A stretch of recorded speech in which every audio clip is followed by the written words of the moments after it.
It is August 9th for August 9th, 7:41 p.m. Today is going to be the last day of skateboarding before my surgery on Monday. I have a torn ACL, a torn meniscus, and a few loose ligaments as well. Docs are projecting about 8 months until I'm able to get back on a board again. And yeah, I haven't been able to skate in weeks because my knee's been extremely inflamed and agitated and just way too hurt to skate. Very thankful I got to get out here at the St. Martinville skate park to just get a couple, nothing crazy, but cruising around. It's a beautiful park. It's my first time here, and yeah, it's a beautiful day, beautiful sunset. I'll show you guys. Oh, it's not gonna show. All right. Skate park. Nice and quiet. But yeah, today's gonna be my last day of skating. Just doing a couple little things, and we'll see how it goes. I'll make more videos during the surgery and keep the update going. Peace.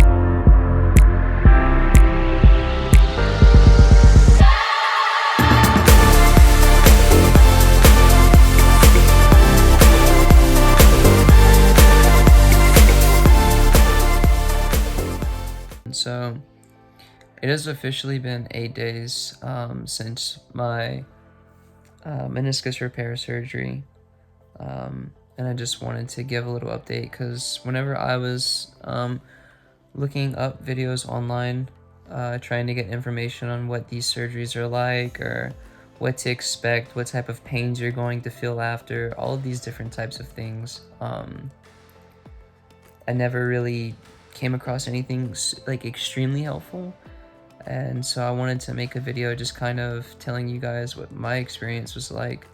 And since I'm a little bit past the week mark, I decided to do a little check-in.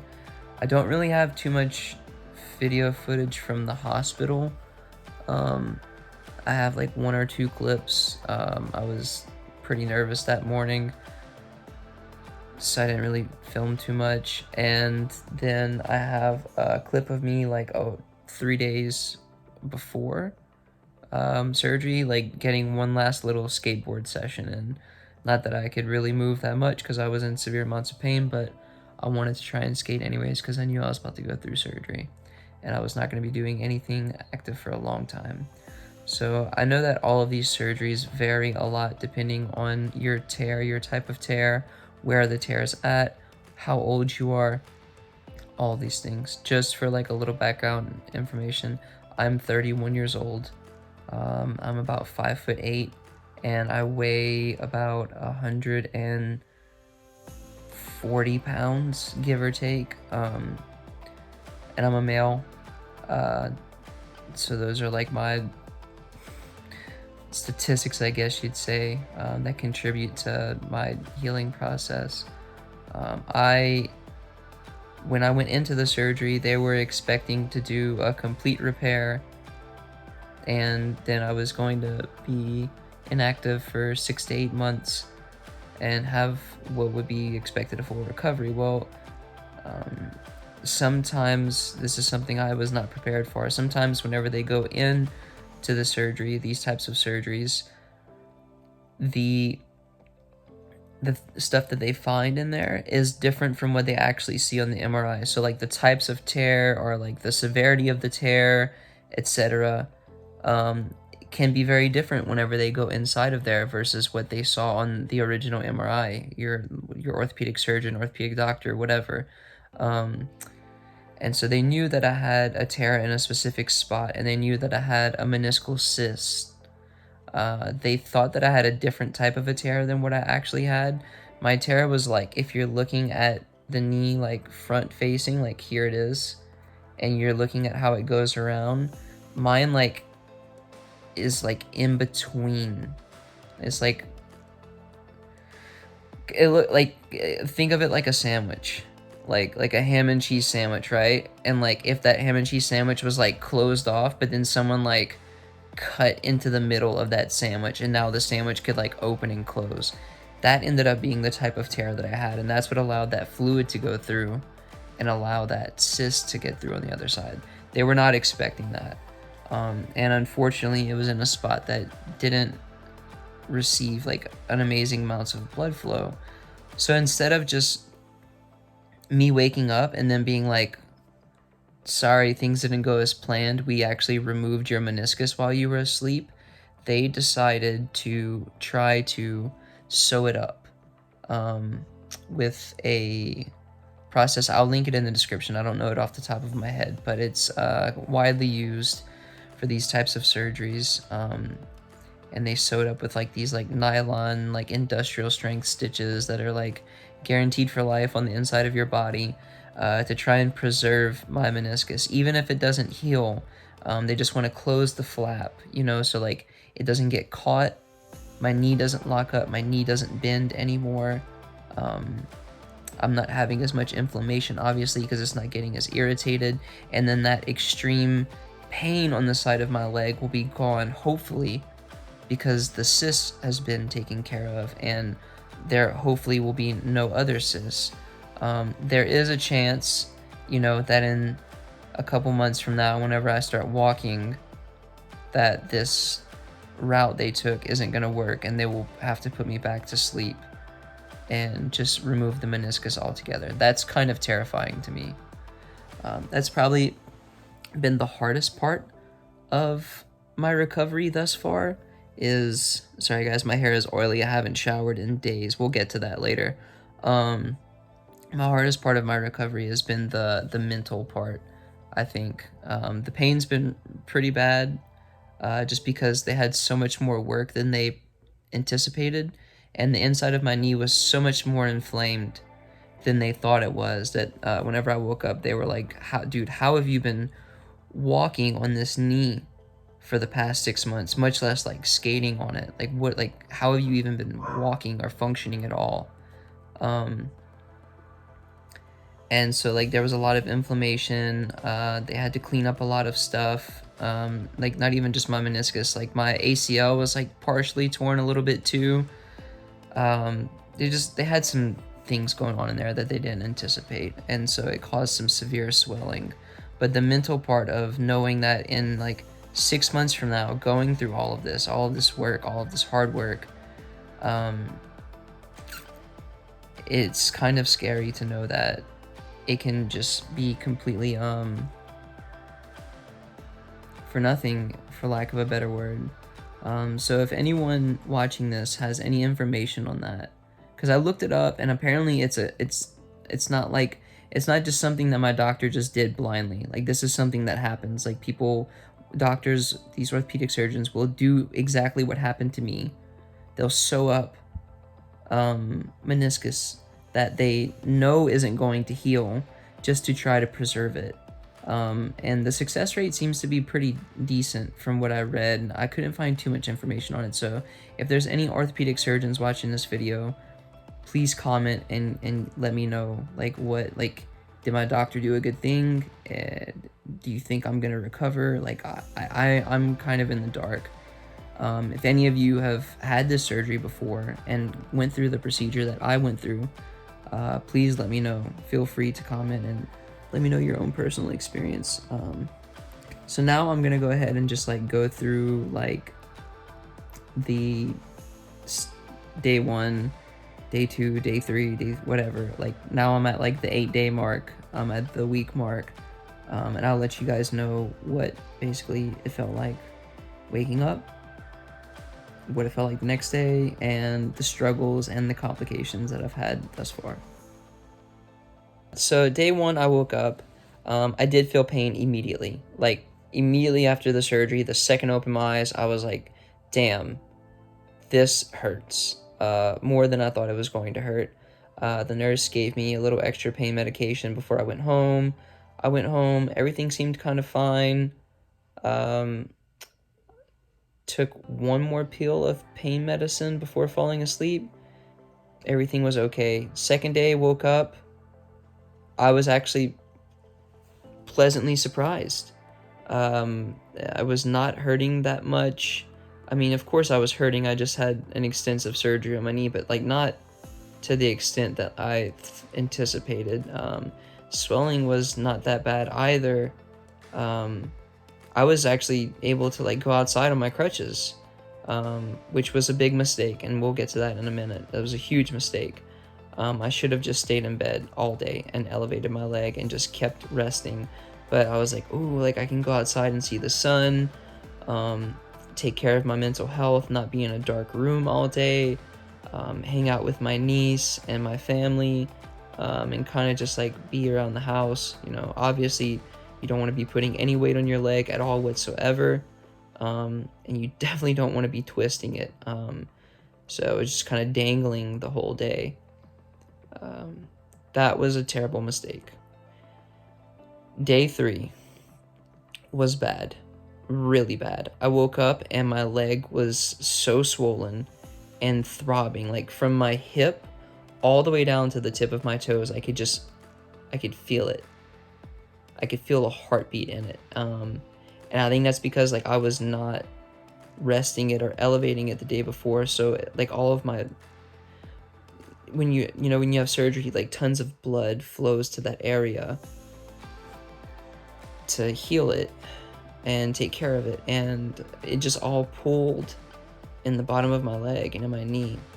I actually ended up getting what's called a hematoma in my knee. I'll put some pictures of that in this to see if any of you guys have had it as well. But yeah, I had a hematoma, and I actually had to go to the orthopedics office, and they had to stick a huge gauge syringe in my knee and drain tons and tons and tons of fluid out of my knee because the pressure was so bad that there was no way I could sleep. Like even with the pain medication, the pain was so bad that, and I have a really high pain tolerance. I'm a skateboarder. I'm an athlete. I've broken many bones throughout my life. This is not my first rodeo with a surgery from a sport related injury. And normally I don't even take pain medication after surgeries. I just take ibuprofen, if allowed, or Tylenol, and very rarely have I ever had to take pain medication. I'm thankful that I have a high pain threshold. This was a pain I've never felt before in my entire life. I was up until 8 o'clock in the morning, screaming, begging my grandmother, who was taking care of me at the time, to bring me to the emergency room because I thought something was seriously wrong. I thought I had an infection in my leg. I thought maybe I had accidentally retore my meniscus. I couldn't, like, I that amount of pain, I couldn't understand what was happening other than, like, something is seriously wrong. Well, it was all of that blood. So if I have one recommendation to anyone who's going to be going through the surgery is no matter how good you feel, stay in your bed. I know it sucks. I know it's draining physically, mentally. Do your exercises from your bed. Do your heel presses. Do your leg lifts. Stay in your bed. Call Uber if you have to. Get a family member, a friend, anyone. Like unless you have to use the restroom, by all means, please stay. Sorry, the dogs are barking. Please, I'll be right back. Sorry about that. I had to get the dogs to stop barking. Yes, please stay in your bed. Keep your leg elevated. I'll show you guys what my leg looks like here currently. Is what I should have been doing since day one. And so I had fallen behind on the decompression and swelling, and so it caught up with me really hard. And it was really hard for me to get like back even with the damage that I allowed to have happen on the first day or two, where I thought I was okay and was not handling, I was not respecting this surgery by any means. I mean, I was not walking on my leg. Actually, the first morning that I woke up, I accidentally stepped on my leg. I woke up in the middle of the night to pee, and I accidentally put my leg down and stepped on it. And that freaked me out. I panicked. I thought I tore my meniscus again. I called my orthopedic doctor. I was freaking out. And he was like, no, dude, you're going to be fine. Like, that happens to almost everyone. As long as you're not, like, putting all your body weight and, like, twisting, you're going to be fine. But yeah, do not walk on your leg. But I was just not respecting it, the process, and I paid for it big time, and it was excruciating. I'm still in a lot of pain. It's day 8. If I'm laying down with my leg elevated, it seems to be okay. It's whenever I stand up, the pressure will shoot and flow into my knee and into my feet and my lower legs, and they will throb. My leg is bruised. It's purple and yellow all throughout my, like, from my knee to my foot, because of the amount of bleeding I had during the surgery. The one saving grace that I would recommend that everyone have from day 1 is a compression sock. They didn't give me a compression sock when I left the hospital. I'm not sure if they thought that maybe I was just going to do better than what I did or what, but I started doing some research and I found out about compression socks, and ever since I've put one of those on my leg, my pain when standing up and being vertical, instead of like laying down horizontally, is way less. I mean, it's reduced probably, if I had to say, like by like 75%, and it just feels like it keeps the pressure evenly distributed, which is really nice, because I'm not having like extreme pain in my knee or extreme pain in my foot or extreme pain in like my calf area. It's like the pain is just at a somewhat tolerable level all the way through, which is great. So a compression sock, get on it. Hopefully they supply you one before you leave the hospital. If not, when you're filling your medication, grab one at the drugstore. Okay, so like day 5 until now, like 5 through 8, things do seem to be getting better very slowly. It's not a quick like you don't wake up one morning and you're like, oh, okay, like we're good, we're chilling now. No, it's rough. But you will wake up each day. So I'll say this, it's day 8 now. And last night, I only had to take my pain medication at night to go to sleep. I didn't have to take it throughout the day. Ibuprofen and Tylenol was fine throughout the day. No pain medication at all except for at nighttime to fall asleep. And when I fell asleep last night, I dreamed for the first time since my surgery. So I was sleeping hard, and I slept for like a full 4.5 hours, and then went back to sleep and slept for like another 4 hours. So like in like an interval of 2, got close to 8 hours of sleep, maybe like 7 hours of sleep total, which is a huge deal, because that's one of the worst parts about this surgery is you're not going to sleep well. You won't. You're going to be in a lot of pain, and you're not going to know how to sleep comfortably. You can't, like, especially someone like me, if you guys are side sleepers, you're going to have a really rough time. You can't really sleep on your side. You need to be like on your back and have your leg like straight up and like lifted.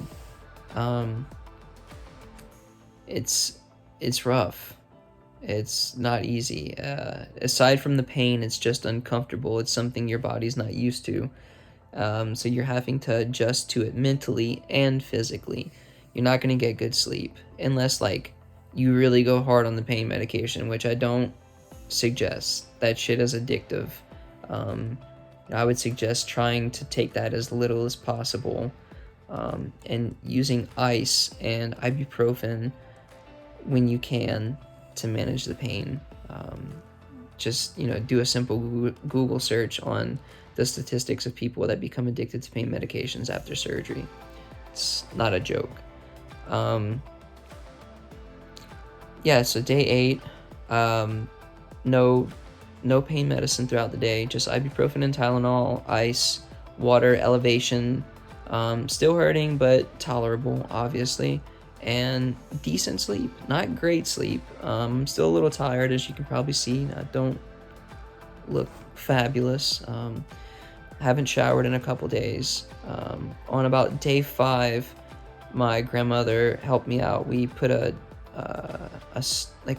handicap stool in the shower, and we got the detachable shower head, and we garbage bagged with duct tape my leg so that I could have it elevated and hang it out of the tub, and we gave me a nice shower. I'll do little sponge baths in between then of my underarms and my private areas, obviously, to try and keep things clean and so that I don't smell too bad. Hair is getting kind of gross. That's just the nature of the beast with this surgery. It's not going to be an elegant one. You're not going to smell fabulous. You're not going to look fabulous. You need to just rest. And that's something I had a hard time accepting. You need to just rest. You need to rest. You need to not really care about what your hair or what your body feels and smells like. You need to just sleep and rest and elevate your leg and ice it and really give your body time to properly just do what it needs to do to take care of itself after this surgery. That is my biggest chunk of advice, is to really just let your body do what it needs to do and not expect other shit out of it. That would be my biggest piece of advice to anyone going into this surgery. If you have to take some money out of a rainy day fund to take some proper time off of work, or if you have to hire someone to come do household things for you, do whatever it is you got to do to thankfully I had a family member, so I'm pretty privileged and fortunate in that sense that I had a family member to help me out. Not everyone's that lucky, but if you can, if it's possible, don't push it. Another huge thing that helps, my roommate here, she's a great human being. She's very empathetic and very nice. She has been massaging parts of my leg that got pulled up with blood. Obviously not my knee. You don't want to be massaging your knee. You don't want to be fucking with your knee. Leave your knee alone. Listen to your doctor's instructions. Don't do anything you're not supposed to do. Just leave your knee alone. Don't get it wet. Just don't fuck with your knee. But she has been massaging the lower parts of my leg, my foot, my upper thigh, to kind of keep those muscles active, and keep blood flow going through, and that has helped so much. I don't know, I know that's a very not many people are gonna have that option, but if you have if you have a partner that you're living with at the time, or a girlfriend or a boyfriend, or even just a friend that you're comfortable with doing that, if you can get someone to do that for you, your pain is going to decrease substantially. It just helps things move around. It helps fluid. It helps blood flow. It helps your muscles get stimulated, because you get sore just from sitting still all the time. And another big part is your hip is going to hurt a lot, and your back is going to hurt a lot, because when you get on those crutches, your leg is dead weight. You can't put weight on the ground, and it's heavy. It's heavier than normal because it's full of fluid from the surgery, and that fluid doesn't go away quickly. It's gonna take weeks for it to properly go away, and it's heavy, and your lower back and your hip is not used of carrying that weight. And that's another reason why I would suggest staying in bed as much as possible, because it really starts to hurt. I have a heating pad that I've been wrapping around like my right butt cheek slash like side slash lower back, like here, down in this area, the heating pad, and that's been helping with that pain a lot. And I kind of keep my leg like this. I have the compression sock on. I have it elevated on 2 pillows. My other leg stays straight. I have an ace bandage around my foot because the compression sock that I got from the drugstore didn't go all the way to the tip of my foot, so I put a makeshift little, or my roommate put a makeshift ace bandage on for me to help out. Let's see what else, if I can think of any. Okay, one more thing that I thought that I can tell you guys is stay away from car rides. I live 4 hours north of where my surgery was done. So I live in Natchitoches, Louisiana. That's where I go to college at. And my surgery was done in a town called Thibodaux, Louisiana. Very south, near the New Orleans area. I know not a lot of you that are going to watch this are not going to know what Thibodaux is. It's near New Orleans, Louisiana. And I now live in like mid to northern Louisiana, and my family really wanted me to be present on my first day of school, so they drove me all the way back up to my apartment, and that 4-hour drive was one of the most agonizing things I've ever been through in my entire life. You just can't rest like you can in a bed. Even laying against the back seat and having pillows with my leg propped up. I mean, like I said, like I'm not a super tall person, but I'm like 5'8", and the length of a back seat of a car is not long enough for you to. I mean, unless you're a very short person, maybe if you're super short, maybe it might be different. It was horrible. By the time I got here, back to my apartment, my whole leg was purple. And it was hurting so bad that even the hydrocodone couldn't take the edge off. And I was at the point where I thought I was going to have to go to an emergency room to get them to do the decompression thing with the needle again to suck out fluid. I thought that was going to have to happen again. I was in so much pain. And I've done 1 or 2 car rides since then as well. One to go to school for my classes yesterday, and to make a grocery trip. I highly recommend, if you can avoid it at any cost, stay out of a vehicle. It's not worth it.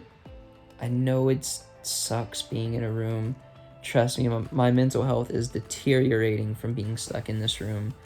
And I want to go back outside again. And soon enough I will, and that's the thing that any of us who's going through this, that we need to try and stay strong and keep in mind, is that this is only temporary, right?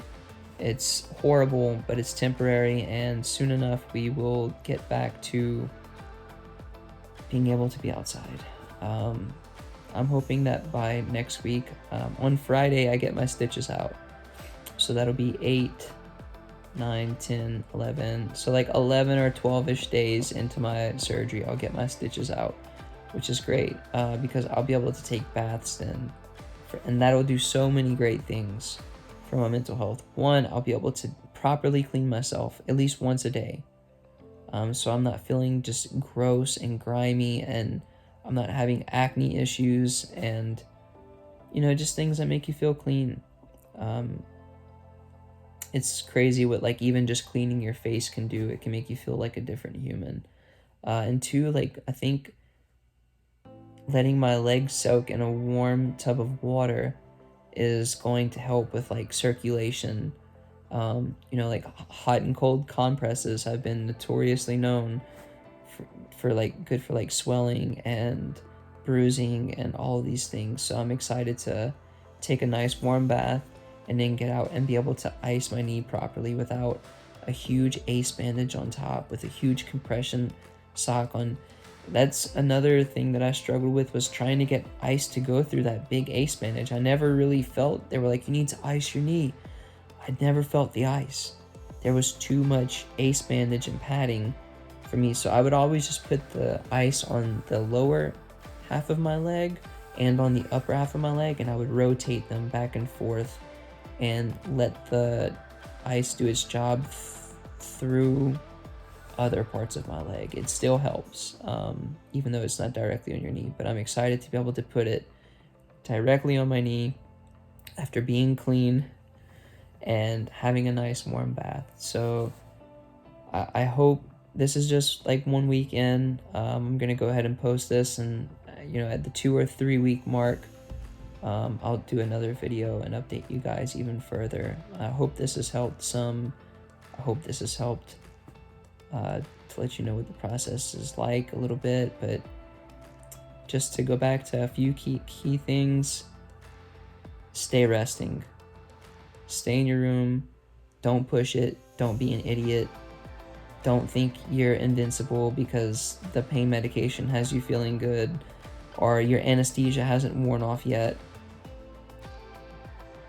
You will hate yourself whenever you wake up the next day and like whatever anesthesia you have, or like some people get nerve blockers. I didn't get to have that, but whenever that nerve blocker wears off or all these things wear off, you're gonna wish that you had just stayed in your bed.